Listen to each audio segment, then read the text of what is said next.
Okay guys, in typical fashion for me, I've already got started, and I want to apologize for that before I proceed. My first reaction when I got to get something done is to jump on it and get it done, and I'm trying to get better at that with this whole YouTube thing. I'm just not used to, first thing I do is grab a camera and set up all the camera stuff before I get started on working. So I apologize for that. I'm going to catch y'all up, and I promise I'm going to try and get better at getting the camera set up before I get started working. Let me show y'all what we got going on. Okay, so we're back on the 2003 Dodge Durango, and what we got going on here is the truck didn't run very good at all. Now, we drove this thing home. We bought this at auction. We drove this thing home, and the closer we got to home, the worse it ran. So I waited until, we got home, and then I just parked it and let it cool down. And then I looked at it again a few days after that, and it run good until it warmed up. So I pretty much figured I had a bad cat. I narrowed that down.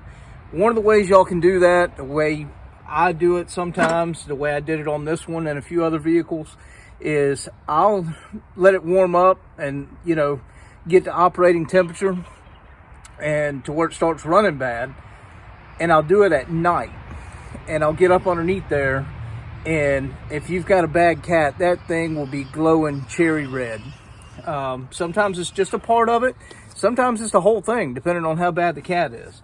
There's other ways to do it as well, but when you got a really bad cat, that's a dead giveaway. So anyway, this truck did that. So I ordered just a regular universal one online because of the way this was built in. Universal was going to be easy to put in it. So I ordered one of those, and I cut the good cat out of it. Or, I'm sorry, the original cat that came on the vehicle. I cut that out. Now, once you cut the original cat out, you can crank it up and see if it has the same problems sometimes. The thing is, these newer vehicles are, they're electronic and computer run. So in an older vehicle, it's much easier to do that, but in something like this, once I cut the cat out of it, it didn't want to really run at all. I mean, it runs, but it run like crap from the time you start it up. So, and it didn't really want to go anywhere. But anyway, aside from having the bad cat, I also knew that we had a bad miss. So that's where I'm at right now. The cat's still cut out of it. I haven't put the new cat back in it yet. I can show y'all all that. But what I was trying to find was why it had a miss in it. So what I did is, this is the cool pack, one of the cool packs. And you got the plug that goes on here that provides it power, and then it shoots fire down to your spark plug down below the cool pack. Well, one of the things that you can do, or that I do, is I go around one by one and pull the plug off of the cool pack to see if it changes the way the vehicle runs. If it does, then you've narrowed the problem down to that cylinder. Well, I did that, and there was 3 cylinders that it didn't change the way the vehicle run much. 2 of them it didn't change at all. One of them it changed it a little bit. So I knew I had a problem on 3 cylinders. So I was hoping and praying, that the coil packs was the problem. Well, as you can see here, the bottom of this thing's busted off. Here's the other piece to it. So it goes like this, and that's the way it's supposed to look. Here's one that's not broken. So anyway, I've already found 2 of these broken off coil packs. And this one looks really bad. But I want to point out though, and you can tell that this one, you see all that, what's happening is this was firing out of the side of the coil pack and hitting the block. And that alone could have caused the way the truck was running. But I want to go even further, since I'm going to take all these coil packs off anyway. I want to go even further. I've already looked at the spark plugs. They don't look good. So the next thing I want to do is I want to check my compression, just to double check that I'm not going to have any engine problems. These coil packs can add up. If you get good spark plugs, those can add up. And we've got other things that we got to do to this vehicle. So my very first priority when I'm going through a car to see how deep I'm going to go with it is to see approximately how much money I'm going to have to put in it. And the biggest things on that is going to be your transmission and your engine. So if your engine runs good and your transmission's good, chances are you can probably fix anything that's wrong with the vehicle, you know, and get top dollar out of it. So that's what I want to do here, is make sure that my engine's good before I put too much time, effort, and money into this thing. So we're going to move on now to taking the rest of the coil packs, and not the spark plugs yet, because you have to leave the spark plugs in order to do a compression test. You leave all of them in, you take one out at a time, and test one cylinder at a time, and we'll show you how we're going to do that. Okay, for the passenger side, we've already removed all the coil packs, but you can see bolted on there, went down there, bolted on there, went down there, bolted on here, went down there, and the last one bolted on there and went down there. I'll show you on the other side how they look when they're in, but that's the I'm sorry, that's the driver's side. We're done with the driver's side. Now to do the passenger side, there's a bolt here, and there's a bolt here in this top part of the intake, and then you'll have to disconnect it from the throttle body injection. So you'll have to take this bolt off too. But you take those two bolts off, loosen this here up, and then you'll just slide this thing out the front. All right, here we are with it off. It does have an electrical connector on the side here, but that doesn't matter because I'm not going to take it all the way out of the way. I just slid it to the side, as you can see. Then I'm also going to pop your air filter box top off, just to get it slightly moved out of the way here. And then you can see the coil packs, 1, 2, 3, and 4. So you can see they just have the harness plugged into them, and you just unplug that. Sorry, let's do this one. The lighting's messing with me. So you just unplug it. You take this 10mm bolt off. They all only have one. I'm sorry, that's a nut on a stud. So you just take the 10mm nut off of there, and then you can pop this coil pack right off of there. Now sometimes they're stuck in there so good you have to get in there with a pry bar and get right up underneath the edge of that thing right there, and just pry very gently.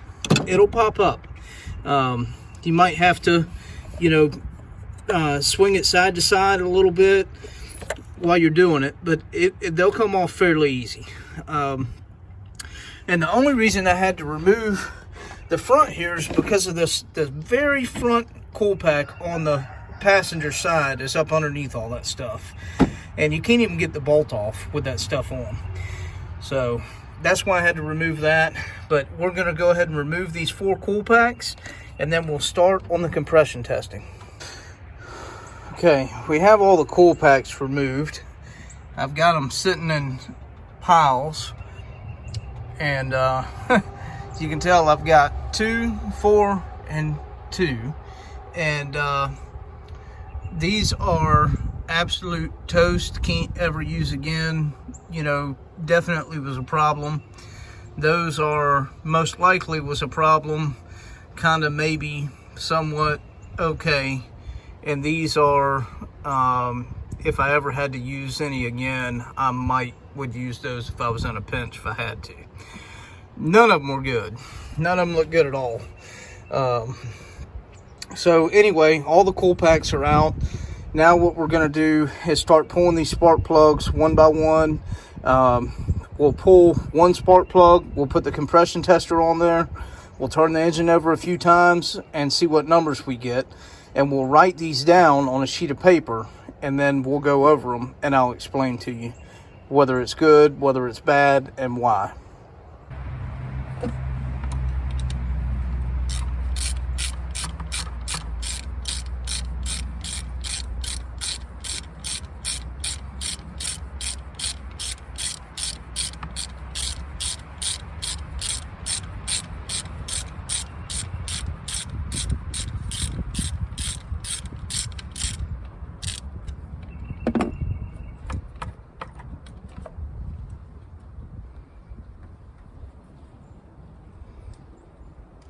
This is one of the spark plugs I've already looked at. If you can tell, it's not very good. It's worn for sure. It's got carbon deposits on it. Might even be a touch wet. So we're gonna get these out of there. We're going to move on to the compression test. All right, with that one spark plug out, all the rest of them in, I'm going to screw this compression tester in. Same hole I just pulled that spark plug out of, so that we're screwing right into the top of the head in the spark plug socket.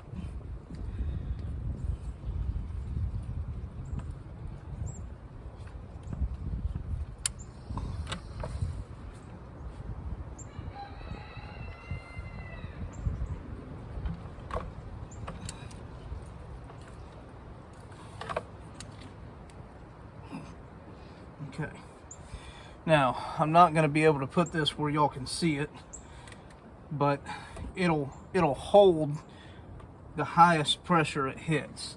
So I'll show it to you when we're done, and you'll be able to see or hear at least the truck turning over.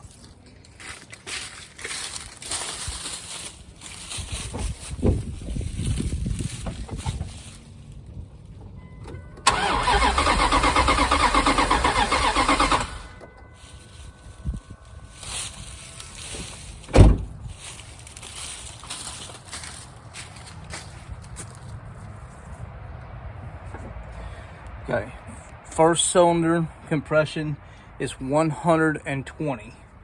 Now I'll see if I pull this out, if I can show y'all.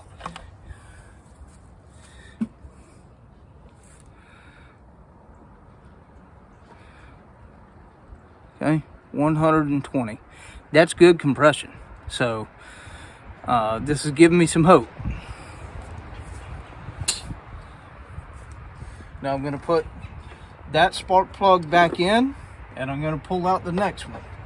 So we have to put these spark plugs back in as we go, so that the cylinders build up compression individually. If there was a problem in between the two cylinders, then we would get a false reading.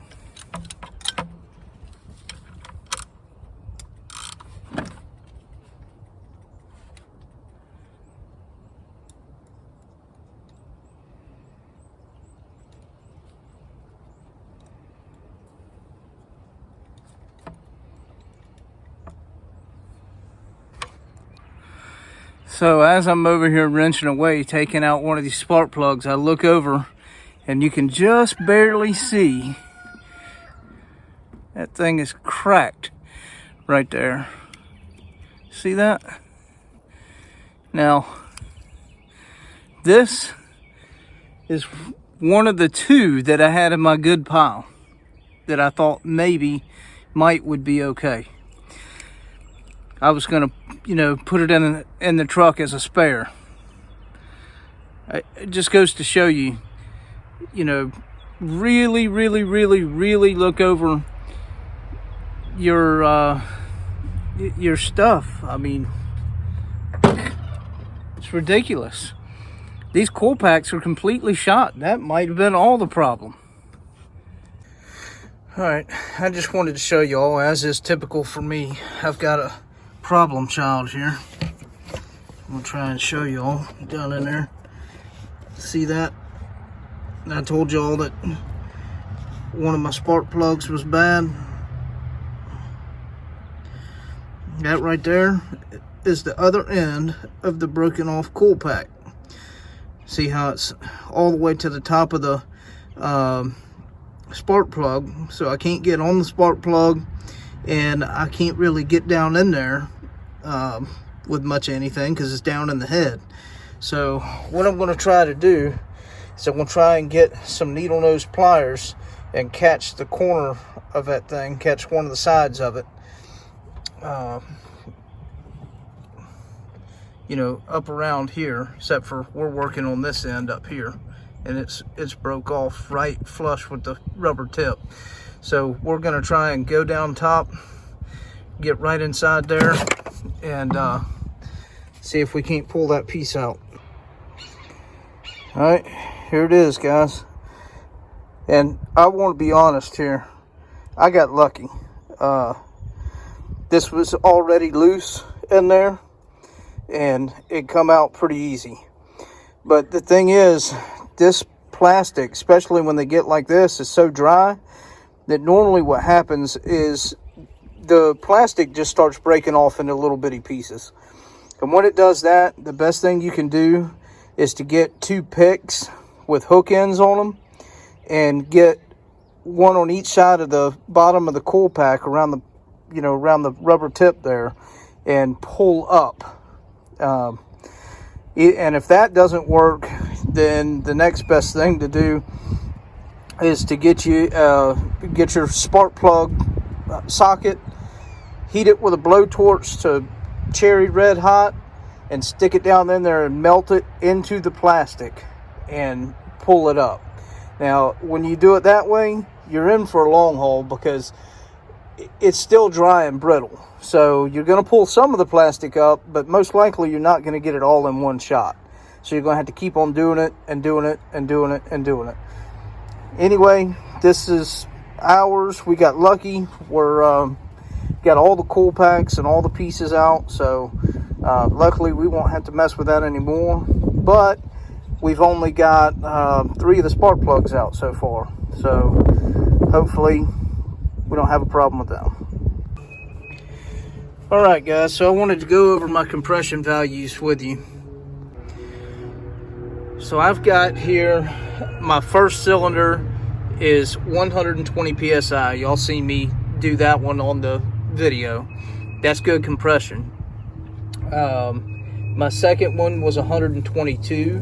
My third one was 100. My fourth one was 110. Fifth one was 120, 110, 100, and 110. So all of my compression is good. I don't have any, what you want to look for is any that are, number one, anything really less than about 100 is not good. Respectively, it depends, but normally you want to be 100 or over. And the main thing is you want to not have any 2 cylinders, especially, you know, next to each other, that are 15% different. So if I had one cylinder that was 15% less than any of the others, that cylinder could very potentially be a problem. I don't have that here. All of my compression seems to be within spec, so lucky for me, I'm good to go here. So should be able to get rid of the mist that I had simply by replacing these coil packs and putting new spark plugs in. The only other thing that could possibly cause that is if I also had a vacuum leak.